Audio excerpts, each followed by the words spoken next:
All right. Speaking of MVP candidates, this guy isn't an MVP candidate. Per Adrian Wojnarowski, breaking the news before it's been technically released, Nikola Jokic won his second consecutive MVP, and it sent certain segments of NBA Twitter into my eye test, which I saw a great tweet where a guy was like, look, all the eye test people, just admit you didn't watch Jokic play. Because that to me fundamentally is the eye test guys. I go, hey man, if you're going to be the eye test guy, how many NBA games did you watch this year? Because I feel like I watch a lot of NBA, right? And I can tell you, I couldn't make a decision on MVP credibly based upon the eye test, just because nobody could. Yeah, unless you're like Zach Lowe or like a guy who's like literal full-time job where you get paid enough to send your kid to college, no one's like coming close to watching every NBA game. Yeah, that's right. Dude, there's so many things wrong with it. Like, did you see Ball Don't Stop posted? I know. I got to bring him up. He posted fake, what was it? Fake analytics robbed Joel Embiid of an MVP award. Like, what? Sorry, they're real analytics, right? Like, what do you think is fake about them? You think that somebody's fabricating the numbers? The other point I would make, man, is okay, you want to go eye test. Nikola Jokic is clearly one of the best players in the league. He makes passes that like nobody else has almost ever made. Like he might be the best passer ever. He's top 5.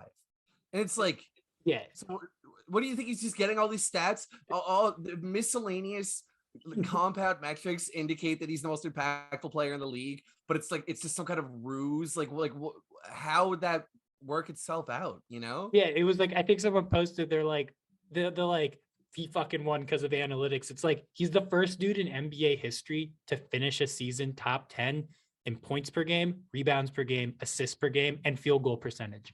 Like, listen, man. Stop throwing you crazy metrics at me. These advanced stats like points per game and assists per game. I'm not a math guy, man. I'm about the eye test.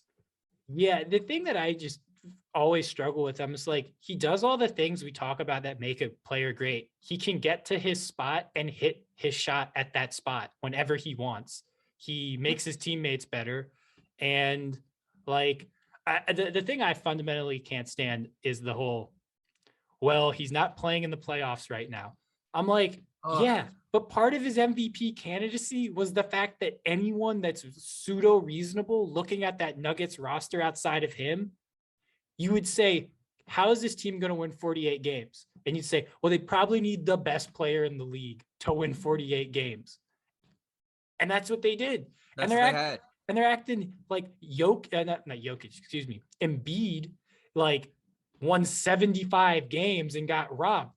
The Sixers fucking won 51 games. 3 more games. The Bucks won 51 games. Like, yeah. And let me say this. We're probably spending too much time, but that's okay.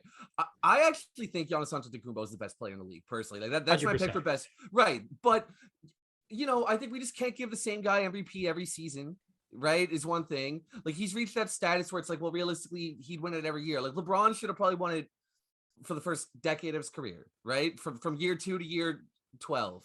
So you know my feeling on this. It's like if you're the best player in the world and your team's competing for championships, you're not necessarily going to be in the MVP discussion just because like Jokic had to be MVP for them to win 48 games. It's like Giannis doesn't have to be MVP for them to win 51. It doesn't mean Jokic is better than Giannis. It just means this team literally had to ask him to do so heavy fucking lifting during the season, And the last thing I want to say is this, man. Like, if you think it should have been Embiid, I disagree, but fair enough. If you think it should have been Giannis, I think you have a stronger case, but I still would have picked Jokic.